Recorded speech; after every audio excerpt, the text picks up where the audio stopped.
صحابہ کرام رضوان اللہ تعالی علیہم اجمعین، ظاہر سی بات ہے اکثریت صحابہ میں کوئی زیادہ مالدار لوگوں کی نہیں تھی، کوئی زیادہ پیسے والے یا مال و دولت والے لوگوں کی نہیں تھی، لیکن پھر بھی آج تک کی دنیا جو ایک لمبا عرصہ ہے، اب تک صحابہ کرام کا نام ہماری زبانوں پر، ہمارے ذہن و دماغ پر اس طرح پیوست ہے کہ صحابہ کرام کل کے گزرے ہوئے آدمی ہیں۔ یہ کیوں ہے؟ یہ ان کی قربانیوں کا نتیجہ ہے۔ وہ ہر وقت اپنے دین کی خاطر ہر طرح کی قربانیاں پیش کرنے کے لیے تیار رہتے تھے، چاہے ان کے قربانی ان کی جان کی ہو، قربانی ان کے گھر بار کی ہو، قربانی ان کے مال و دولت کی ہو، قربانی ان کے بچوں کی ہو، ان کے جانوروں کی ہو، وہ ہر طرح کی قربانی پیش کرنے کے لیے اللہ تعالیٰ کی دین کی خاطر ہر وقت تیار رہتے تھے۔ اور پوری دنیا کو صحابہ کرام نبی پاک علیہ السلام کی سرپرستی میں رہتے ہوئے دین پر عمل کر کے وہ نمونہ پیش کر کے گئے ہیں کہ جو آدمی امت کے اندر اس نمونے کو، اس اسوہ حسنہ کو اختیار کرے گا تو وہ یقیناً دنیا والوں کی نگاہ میں بھی اچھا رہے گا، اور اللہ تعالیٰ کی بارگاہ میں تو وہ بہت ہی اچھا رہے گا۔ اس کی آخرت کا تو کچھ کہنا ہی نہیں ہے۔ اس لیے میرے بھائیوں، اللہ نے جن لوگوں کو وسعت دی ہے، جن لوگوں کو صاحب نصاب بنایا ہے، ان کو چاہیے کہ وہ قربانی ضرور کریں۔ ایک حدیث میں کہ تم میں سے جن لوگوں کو وسعت ہے کہ وہ قربانی کرے، پھر بھی وسعت ہونے کے باوجود وہ قربانی نہ کرے، فلا یقربن مصلانا، وہ ہماری عیدگاہ کے قریب بھی نہ بھٹکے۔ یہ اللہ کے نبی صلی اللہ علیہ وسلم سختی سے فرما رہے ہیں، قربانی کی اہمیت کو بتانے کے لیے ارشاد فرما رہے ہیں کہ قربانی کی کیا اہمیت ہے۔ یہ تو قربانی کی اہمیت تھی۔ دوسری چیز، قربانی کن لوگوں پر واجب ہے یہ بھی مفتی صاحب نے آپ کو بتا دیا تھا گزشتہ ہفتے۔ کن لوگوں پر واجب نہیں ہے یہ بھی آپ کے سامنے مسئلہ آ گیا تھا، لیکن ایک بات یہ رہ جاتی ہے جس کا خیال ہم لوگوں کو بہت زیادہ رکھنا چاہیے۔ عام طور سے ہوتا یہ ہے کہ جو لوگ وسعت والے ہوتے ہیں، مالدار ہوتے ہیں، وہ مہنگے سے مہنگا جانور خرید لیتے ہیں اور نیت میں فطور آتا ہے، بعد میں اپنے ہمسایوں سے، اپنے پڑوسیوں سے، اپنے رشتہ داروں سے، اپنے آس پاس کے لوگوں سے پوچھتے ہیں، اور پوچھنے کا مقصد کیا ہوتا ہے؟ پوچھنے کا مقصد یہ ہوتا ہے کہ تاکہ سامنے والے کی نگاہ میں میری بڑائی ظاہر ہو کہ بھائی آپ نے قربانی کے لیے جانور خرید لیا؟ وہ کہتا ہے جی خرید لیا۔ کہ کتنے کا خریدا ہے؟ کہ جی 10-12 ہزار روپے کا بکرا لیا ہے۔ کہ بس ہم نے تو ماشاءاللہ 20-25 ہزار روپے کا جانور خریدا ہے۔ دیکھیے، قربانی آپ اللہ کے لیے کر رہے ہیں، اس لیے اخلاص کے ساتھ کریے۔ اگر 20-25 ہزار روپے خرچ کر کے آپ کے دل میں اخلاص نہیں ہے تو آپ کی قربانی کسی کام کی نہیں ہے۔ قربانی دراصل اللہ کے لیے پیش کی جاتی ہے، اور آپ دکھاوا کر کے، ریاکاری کر کے اور نمائش کر کے لوگوں کے لیے قربانی کر رہے ہیں تو پھر اس کا ثواب آپ کو نہیں ملے گا۔ آپ نے اپنے 20-25 ہزار روپے بالکل ضائع کر دیے، اور اس سے جو خرابی ہے وہ سامنے والے کے لیے خرابی ہے کہ اس کی دل شکنی بھی ہوتی ہے، وہ اپنے آپ کو تھوڑا حقیر سمجھتا ہے اپنی نگاہ میں، اور اس کے ذہن میں یہ بات آ جاتی ہے کہ کاش اللہ مجھے بھی مال دیتا۔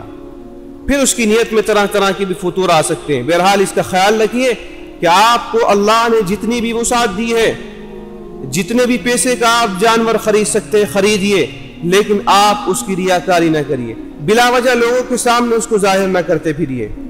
جانوروں کو خوبصورت سے خوبصورت بنا کر کے آپ رکھیے، اچھے سے اچھا جانور خریدیے، لیکن ریاکاری بالکل نہ کریے۔ دوسری بات یہ کہ جن لوگوں کے اوپر قربانی واجب نہیں ہے نہ کرے قربانی، کوئی حرج نہیں ہے، لیکن عام طور سے کچھ لوگوں کو دیکھنے میں آیا ہے کہ وہ لوگوں کی طعن و تشنیع کے ڈر سے کہ لوگ برا بھلا کہیں گے کہ صاحب گھر بار بھی اچھا ہے، کاروبار بھی اچھا ہے، لیکن اندر کی حقیقت کیا ہے، کتنا قرض ہے، کتنا دوسروں کو دینا ہے، کس پریشانی میں الجھا ہوا ہے، اس وجہ سے اس کے اوپر قربانی واجب نہیں ہے، وہ نہیں کر رہا۔ لوگ برا بلا کہیں گے، اس برا بلا کہنے سے بچنے کے لیے وہ زبردستی قربانی کرتا ہے۔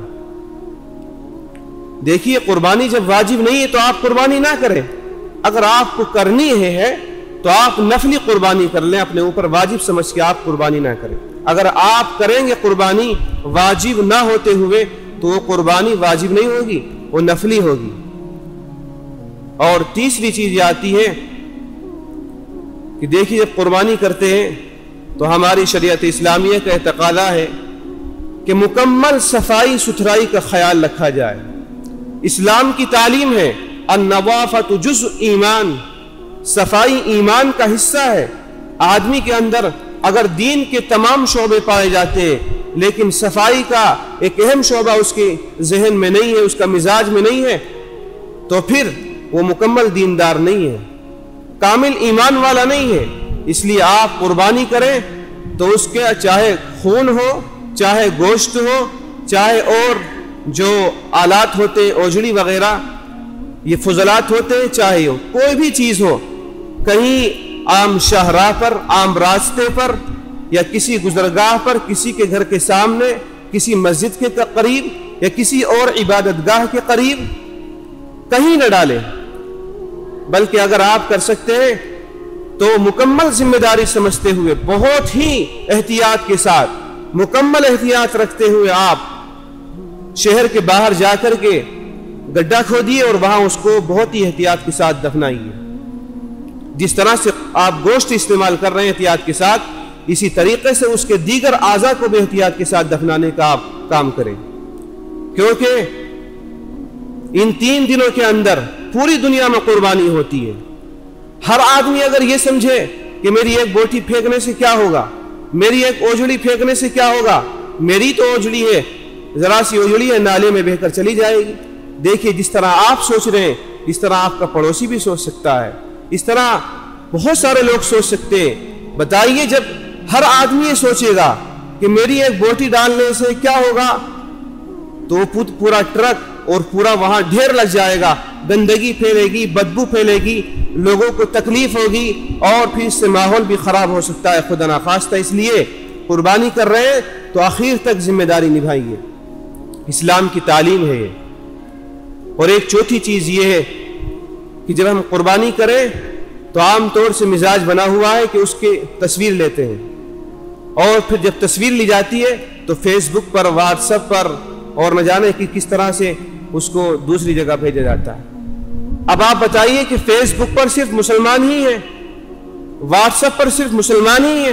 ہرگز نہیں، واٹس ایپ پر مسلم بھی ہیں، غیر مسلم بھی ہیں، یہودی بھی ہیں، ماحول خراب کرنے والے بھی ہیں، فرقہ پرست بھی، ہر طرح کے لوگ واٹس ایپ پر اور فیس بک پر ہیں۔ اس لیے پہلی بات تو یہ ہے کہ آپ گوشت کی یا جانور کو ذبح کرتے ہوئے خون کی یا جانور کی تصویر ہرگز نہ لیجیے، اور اگر کسی نے دھوکے سے لے لی تو اس کو فوراً ڈیلیٹ کر دیں اور اس کو واٹس ایپ پر یا سوشل میڈیا پر بالکل بھی نہ ڈالیں، کیونکہ جب ڈلتی ہے تو وہ دور تک پہنچتی ہے، طرح طرح کے کمنٹس اس پر آتے ہیں، طرح طرح کے تبصرے اس پر ہوتے ہیں، اور پھر اس سے جو ہے نوجوانوں کا دماغ خراب ہوتا ہے اور ماحول خراب ہو جاتا ہے۔ اس لیے ہمارا تہوار ہے، ہماری ذمہ داری بنتی ہے کہ ہمارے شہر کا، ہمارے علاقے کا، ہمارے ملک کا ماحول بالکل خراب نہ ہو، مکمل اطمینان کے ساتھ یہ تہوار ادا ہو۔